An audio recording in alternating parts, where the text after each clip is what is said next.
Vamos então à nossa resolução de questões para o concurso para escrevente do Tribunal de Justiça do Estado de São Paulo. São 400 vagas, as inscrições ainda estão abertas, vão até dia 28 de março, a prova prevista 28 de maio. Então vamos que vamos. Penal, só cai parte especial, crimes contra a fé pública e crimes contra a administração pública. Então, bora lá ver a nossa primeira questão e justamente nós vamos utilizar as questões para estudar a matéria, para estudar todos os crimes que estão contidos neste edital. Vamos que vamos!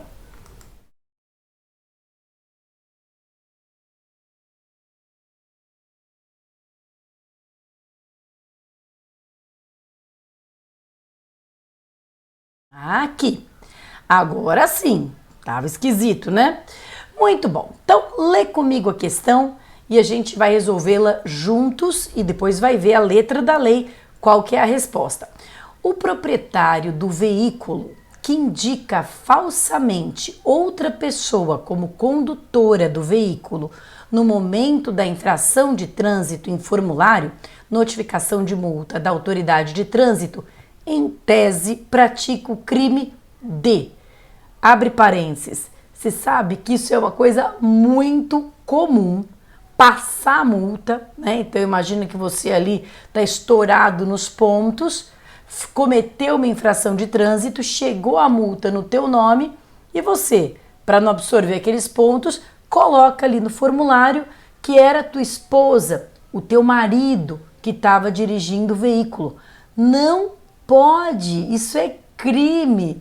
E eu já atendi lá no escritório mais de um cliente com esse problema, respondendo inquérito policial por essa conduta. E alguns nem sabiam que o que tinham feito era crime, né? Achavam que o problema era só se a pessoa para quem eu passei o ponto discordasse. Né? Me lembro de um caso em que a pessoa falava, mas a minha mulher... que para quem eu passei o ponto, né, que eu informei como se fosse condutora, passei o ponto é modo de dizer, eu informei como se fosse condutora, ela concordou, ela não viu nada demais, estava tudo bem, mas não importa, porque o sentido da aplicação dos pontos é que aquele condutor, que é um mau condutor, seja penalizado, seja ao fim e ao cabo até retirado do trânsito, né? Não é algo discricionário, não é algo que as pessoas podem negociar, fica com meu ponto, não é isso,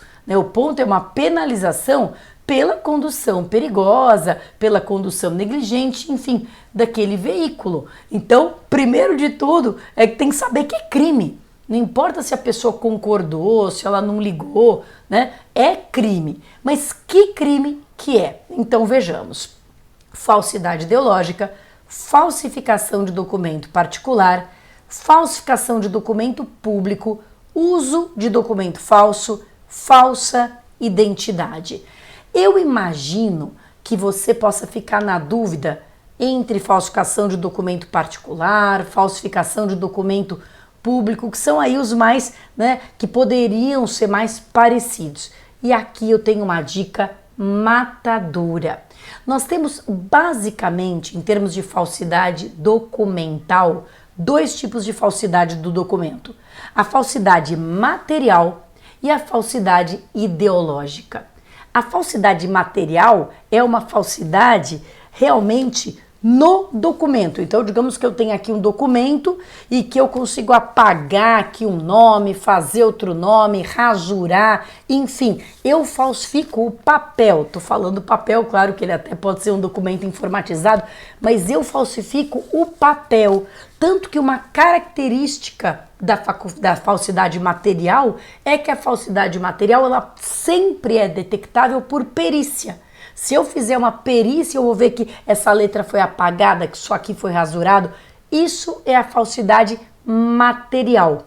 Então, quando a gente fala do crime de falsificação de documento particular ou de falsificação de documento público, essa falsificação de documento particular, que é o artigo 298, ou essa falsificação de documento público, são a falsificação material.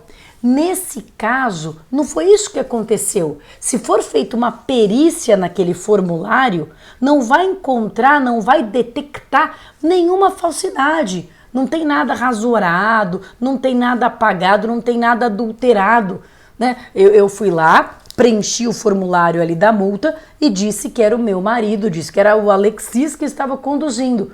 Se fizerem perícia nesse documento, não vão achar falsidade nenhuma.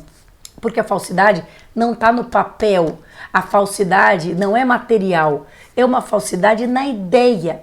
O problema, quando eu digo, e é isso que eu dizia para essa pessoa que foi ao meu escritório, o problema é que quando você disse que era a sua mulher que estava dirigindo e não você, isso é mentira. A falsidade ideológica é a mentira que está dentro do conteúdo do documento. O documento não expressa uma situação verdadeira. É nisso que consiste a falsidade. Se eu vou pedir um empréstimo no banco e aí lá eu declaro que eu sou solteira e não que sou casada para não impactar o patrimônio do meu marido, o que quer que seja, isso é uma falsidade ideológica, isso é uma mentira. Claro que nem toda mentira é crime de falsidade, né? A falsidade ideológica é uma mentira dentro de um documento público ou particular. O documento pode ser público ou particular, mas o conteúdo dele não é veraz, não corresponde à verdade. E é exatamente essa situação aqui. Então, o crime é de falsidade ideológica, a falsidade da ideia. Os outros crimes que a gente vai ver em outros vídeos, mas aí não tem nada a ver com isso. A falsa identidade não tem nada a ver com isso. E atribuir-se, primeiro que não tem a ver com documento, é uma questão de você se dar, se atribuir uma falsa identidade. Isso não é o caso aqui. E o uso de documento falso é um crime que existe quando não se consegue detectar ou apurar quem foi o autor daquela falsificação. Mas se eu estou aqui, o problema está dizendo que o proprietário ele está indicando falsamente, ele não está apenas usando esse documento falsificado, ele está falsificando ideologicamente aquele documento que é a notificação de infração de trânsito. Portanto, falsidade ideológica, um exemplo clássico de falsidade ideológica. Olha só a falsidade ideológica, o que ela é?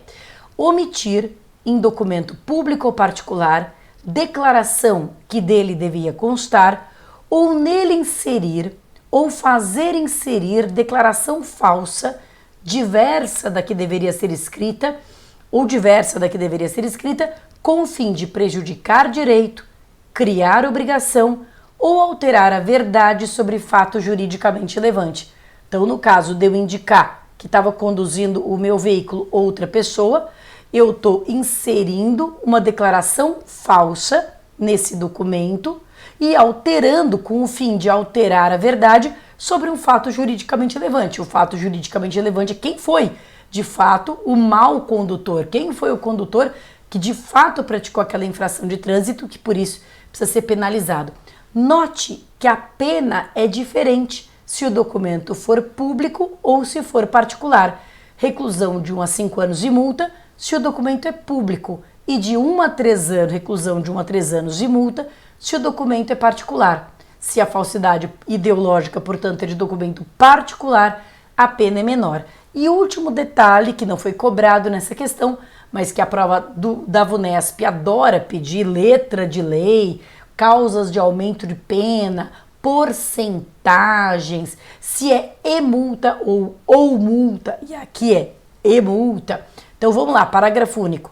Se o agente é funcionário público e comete o crime prevalecendo-se do cargo, ou se a falsificação ou alteração é de assentamento de registro civil, falsidade ideológica, hein?